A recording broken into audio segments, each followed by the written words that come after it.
آج پھر فتنوں کا دور ہے۔ حضرت ابو طالب کی ذات کے حوالے سے ہم اہل سنت و جماعت اور حضور پیر سیال کی بھی اسی طرح کی مبارک تعلیمات آپ کو نظر آئیں گی۔ یہ اصول ہے، کئی ہمارے وہ مسائل ہیں شریعت مبارکہ کے جن کا تعلق ضروریات دین کے ساتھ ہے، ان میں سے تو کسی بھی مسئلے کا انکار کفر ہوا کرتا ہے، کسی بھی ضرورت دینی کا انکار، اور دوسرے وہ مسائل ہیں جو ضروریات دین میں شامل نہیں، ضروریات اہل سنت میں شامل ہیں، ان میں ایک بھی مسئلے کا انکار وہ گمراہی ہوتی ہے، بندہ دال مدل گمراہ گر بن جاتا ہے، مومن رہتا ہے، مسلمان رہتا ہے، لیکن سنی صحیح العقیدہ برحق مسلمان نہیں رہتا، گمراہ ہو جاتا ہے۔ اور تیسری قسم کے وہ مسائل ہیں جو خود اہل سنت و جماعت میں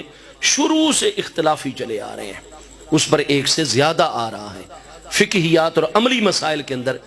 جیسا کہ سیاہ خطاب کا مسئلہ ہے۔ آپ حضرات اہل بیت اطہار کی کریم ہستیوں کو، صحابہ اکرام کی مبارک ہستیوں کو دیکھیں گے، ایک جماعت اس کی قائل ہے، ایک جماعت انکاری ہے، دونوں کے پاس دلائل موجود ہیں، شروع سے مسئلہ اختلافی ہو گیا۔ اگر آپ اختلاف میں سے نکل آئیں اور سیاہ خطاب استعمال نہ کریں، کوئی اور کلر استعمال کر لیں، بڑا افضل ہے، مستحب ہے، اجر و ثواب زیادہ ہو جائے گا۔ لیکن اگر کوئی مسلمان سیاہ خطاب سر کے بالوں پر، مونچھوں پر، داڑھی پر لگائے گا، بالکل جائز ہے، گناہگار نہیں ہوگا، کیونکہ مسئلہ جو شروع سے اختلافی ہے، ہاں جی، اور امامت وہ کروائے، اس کی اپنی نماز برحق، اس کے پیچھے نماز بالکل جائز جو سیاہ خطاب استعمال۔ اسی طریقے سے بہت سارے مسائل قرون اولیٰ سے اہل سنت میں خود اختلافی، ان مسائل میں ایک مسئلہ حضرت ابو طالب کے ایمان کا بھی ہے۔ 3 رائے موجود ہیں شروع سے آج تک۔ ہم اہل سنت و جماعت میں بہت بڑے علماء کی ایک جماعت ایسی ہے جو آپ کے بارے میں توقف کرتے ہیں، وہ جب بھی آپ کا نام لیں گے ادب احترام پروٹوکول کے ساتھ، حضرت ابو طالب، جناب ابو طالب، آپ کا جب بھی ذکر کریں گے آپ کی خدمات کا ذکر کریں گے، آپ کی اچھائیوں کا ذکر، جو آپ نے محبوب کی خدمت کی، اسلام کی خدمت کی، محبوب کے صحابہ اکرام کی خدمت کی، آپ کی خدمات کا ذکر کریں گے بڑے آسان طریقے پر۔ اور جب آئے گا یہ کہ آپ نے جی کلمہ پڑھا تھا یا نہیں، وہ خاموش ہو جائیں گے، توقف، وہ کہیں گے جی یہ فیصلہ ہم نہیں کرتے، ہم قیامت کے دن اللہ تعالیٰ کی بارگاہ میں چھوڑ دیں گے معاملہ جو بھی، لیکن ہم ادب کریں گے، نہ ہم آپ کے ایمان کی بات کرتے ہیں، نہ ہم آپ کے کفر کی بات کرتے ہیں، اللہ کے بارگاہ میں مسئلہ ہے، یہ توقف ہے۔ اور یہ خود اہل سنت میں ایک جماعت ہر دور میں موجود ہے۔ دوسری جماعت وہ اکثر ہمارے محدثین کرام فقہائے اعظام کی ہے، وہ کہتے ہیں ہمارے پاس ایسی کوئی دلیل صحت کے ساتھ نہیں پہنچ سکی۔ یہ نہیں کہ ان کو خدا نہ خواستہ کوئی عداوت ہے، جیسے آج کل ہمارے کئی پیارے بھائی اور فاضل عزیز سٹیجوں پر بیٹھ کر کبھی امام بخاری علیہ رحمت جیسی کریم ہستی کے خلاف، کبھی امام مسلم جیسی ہستی کے خلاف، کبھی امام ترمذی جیسی ہستی کے خلاف، کبھی اعلیٰ حضرت فاضل بریلوی علیہ رحمت کے خلاف، کبھی کسی ہستی، کبھی کسی ہستی۔ جب تم نے ان احادیث کی کتابیں مرتب فرمانے والے ائمہ محدثین کو ہی مجروح کر دیا، ان سے یہ اعتماد ہٹا دیا ایک مسئلے میں آ کر، تو پھر نماز، روزہ اور باقی احکام میں ان کی روایات کردہ احادیث کیسے حجت رہیں گی؟ آپ تو پوری امت کا بیڑا ہی غرق کرنے پر تلے ہوئے ہیں میرے عزیزوں۔ حضور پیر سیال کی بھی اسی طریقے سے محبت والی تعلیم ہے، نہیں، کیونکہ ایک پوری جماعت، اور وہ معذور ہے اپنی جگہ پر، وہ فرماتے ہیں لے آؤ ہمارے سامنے کوئی قطعی دلیل جس کی وجہ سے ہم ان ساری ظنیات کو ترک کر دیں اور اس قطعی دلیل پر عمل کریں۔ لہٰذا ایک بہت بڑی جماعت حضرات محدثین کرام کی، مفسرین کرام کی، حضرات فقہاء کی، صوفیاء کرام کی، ہر دور میں اہل سنت میں، اور وہ اکثریت میں جمہور ہیں، وہ آ رہی ہے، جو کہتے ہیں کہ ہم بڑے افسوس کے ساتھ اور دل گرفتگی کے ساتھ، ورنہ جتنی محبت ہمیں محبوب کی نسبتوں سے ہے سبحان اللہ، تو کہتے ہیں کہ ہمارے سامنے چونکہ دلیل ایسی کوئی پایہ ثبوت کو نہیں پہنچ سکی، لہٰذا ہم بھی جب نام لیتے ہیں ادب کے ساتھ لیتے ہیں،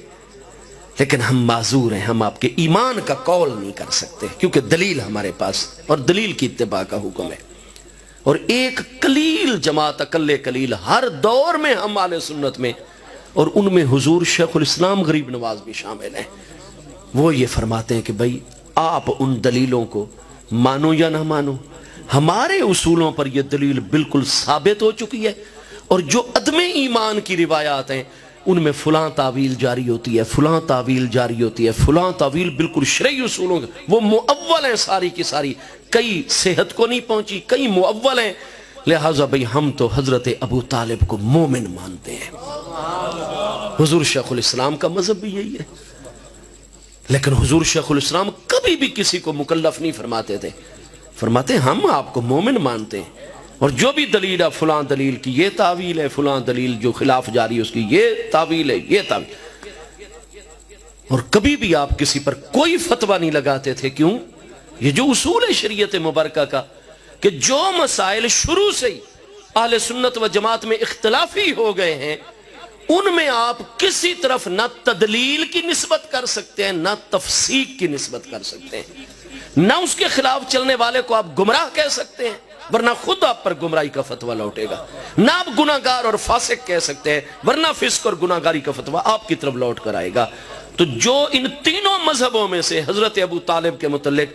جو رائے بھی اختیار کر لے گا وہ پکا صحیح العقیدہ با ادب سنی مسلمان برحق رہے گا، نہ وہ فاسق و گناہگار ہے نہ وہ گمراہ ہے. اللہ تعالیٰ کی رحمت سے برحق اس کا ان تینوں میں سے جس راستے پر بھی وہ چل پڑے، جس کے سامنے جو بھی دلیل اور اصول ترجیح پا جائے. اعلیٰ حضرت فاضل بریلوی حضرت ابو طالب کے ایمان کے قائل نہیں ہیں، لیکن وہ ادب بھی پورا کرتے ہیں، دعائیہ کلمات نہیں کہتے لیکن جب نام لیتے ہیں احترام کے ساتھ. اور اعلیٰ حضرت فاضل بریلوی نے جن سے مکہ مکرمہ میں حدیث پاک پڑھی ہے، آل رسول علیہ السلام کے محدث علامہ سید احمد بن زینی دہلان مکی شافعی رحمت اللہ علیہ، اعلیٰ حضرت امام احمد رضا فاضل بریلوی قدس سر العزیز کے جو حدیث کے استاد ہیں مکہ مکرمہ میں، علی الاعلان ان کی کتاب ایمان ابی طالب کے اس بات میں موجود ہے، وہ مومن مانتے ہیں علی الایمان، اور کتاب لکھی ہوئی ہے. ہاں جی، ان کی کتاب کا نام ہے اصل المطالب فی ایمان ابی طالب. اعلیٰ حضرت کی عدم ایمان پر کتاب ہے اصح المطالب فی ایمان ابی طالب. اب استاد کا مذہب ہے کہ حضرت ابو طالب مومن ہے، آپ نے کلمہ پڑھا ہے، شاگرد کا مذہب ہے کہ نہیں جی میرے نزدیک ثابت نہیں ہے. ان کا موقف بھی اپنی جگہ ٹھیک ہے، ان کا موقف بھی اپنی جگہ ٹھیک ہے. تو اس لیے میرے بھائی گزارش میں یہ کروں گا آج کا نہیں جی جب یہ اختلاف آ گیا، جیسے آج کل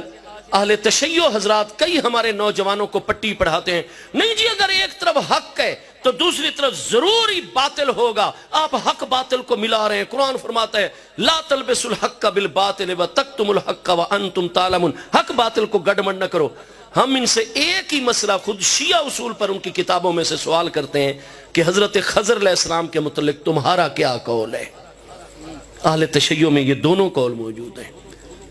بعضوں کے نزدیک آپ اللہ کے برحق نبی علیہ السلام ہیں، بعض کے نزدیک آپ کی نبوت سے وہ کہتے ہیں ولی کامل ہیں. غیر نبی کو نبی ماننا کفر ہے یا نہیں ہے؟ اور نبی ہو تو اس کو نبی نہ ماننا، جو نبی نہ مانے گا نبی کو وہ کافر ہو جائے گا یا نہیں ہو جائے گا؟ حضرت خضر علیہ السلام کے بارے میں کوئی ولی مانے نبی مانے کیوں کافر نہیں ہوتا؟ بتائیے ہمیں. حضور پیر سیال بھی یہی پیاری دلیلیں دیتے ہیں. ہاں جی، ہم تو خضر علیہ السلام کو اللہ کا نبی مانتے ہیں کیونکہ یہی مرجح قول ہے، محقق مذہب ہے. قرآن پاک میں ما فعلتہ عن امری، مجھے اللہ کا امر، اللہ کا براہ راست امر نبی علیہ السلام پر آتا ہے کہ ایک بچے کی گردن دبا دینا، کشتی توڑ دینا، تو یہ محض الہام کی بنیاد پر تو ہوتا نہیں ہے، یہ ہوتا تو امر ربی اور وحی کے ذریعے خفی ہو یا ظاہر. تو ہمارے نزدیک ترجیح آپ اللہ پاک کے نبی ہیں، لیکن چونکہ امت میں شروع سے اختلاف ہے، خود اہل سنت میں بھی اہل تشیع میں بھی، حضرت خضر علیہ السلام کو نبی جو مانتا ہو وہ نہ سنیوں کے نزدیک کافر ہے نہ شیعوں کے نزدیک کافر، اور جو آپ کی نبوت نہ مانے بلکہ آپ کو اللہ کا کامل ترین ولی اور کتب مانے، اس پر بھی کوئی کفر کا فتویٰ نہ شیعوں کے اصولوں پر ہے نہ سنیوں کے اصولوں پر ہے. تو جو ہمارے سنی ہر بات میں ہمارے نوجوان سوشل میڈیا پر متحرک ہیں، کفر کے فتوے بغیر علمی کے داغ رہے ہیں، وہ ذرا اسی اختلاف کو سلجھا دیں مہربانی کر کے کہ خضر علیہ السلام کو نبی ماننے والا بھی مومن رہتا ہے، نبی نہ ماننے والا اور ولی ماننے والا بھی مومن رہتا ہے. تو مہربانی کریں اپنے آپ کو سنبھالیں، شریعت مبارکہ کا راسخ علم اور راسخ علماء کی مجلس اور حضور پیر سیال جیسے کامل شیوخ کی خدمت میں اپنا وقت گزاریں. اللہ پاک حضور پیر سیال لجپال غریب نواز کے درجات بلند فرمائے.